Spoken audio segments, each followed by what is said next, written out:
O friends, remember this once for all. By Thomas Brooks. Cleanse me from my hidden faults. Psalm 19:12. I hate vain thoughts. Psalm 119, 113. A gracious soul conflicts most with heart sins, and is most affected with spiritual sins, and laments and mourns most over secret sins, invisible sins, sins which lie most hidden and remote from the eyes of the world. He is most affected and afflicted by inward pollution and defilements. Grace will rise and conflict against the most inward and secret vanities of the soul, such as secret self-love, secret hardness of heart, secret unbelief, secret carnal confidence, secret hypocrisy, secret envy, secret malice, secret vainglory, secret fretting and murmuring, secret lusting, secret runnings out of the soul after worldly vanities, and secret pride. True grace makes opposition as well against the being of sin in a man's nature as against the breakings out of sin in a man's life. True grace will make war against the corruptions of the heart as well as against the excursions of the feet.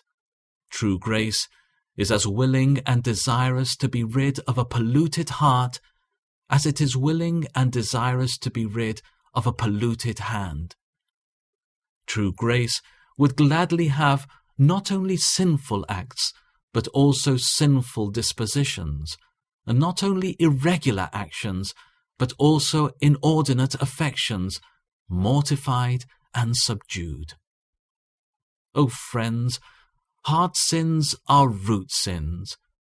Certainly a proud heart has more of Satan in it than a proud look, and a lustful heart is more vile than a lustful eye. Therefore true grace makes war against heart sins, against spiritual sins, against the most inward secret sins, against those very sins which do not lie within the reach of the piercing eye of the most knowing or observing man in the world, but are only obvious to an omniscient eye. Spiritual convictions can reach to the most inward, secret, spiritual, and indiscernible sins.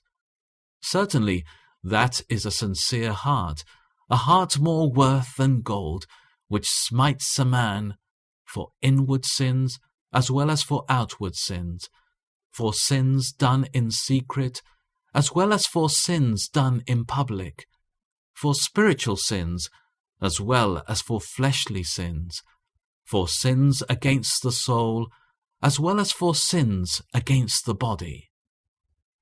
O friends, remember this once for all, that the main battle, the main warfare of a Christian lies not in the open field, it lies not in visible skirmishes, but his main quarrels and conflicts are most within, and his worst and greatest enemies are those of his own house, those of his own heart. A little grace may reform an evil life, but it must be a great deal of grace that reforms an evil heart. A little grace may make a man victorious over outward gross sins, but it must be a great deal of grace that makes a man victorious over inward sins, secret sins, spiritual sins, heart sins.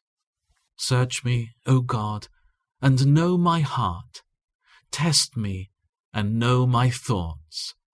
Point out anything in me that offends you, and lead me along the path of everlasting life. Psalm 139, 23 and 24.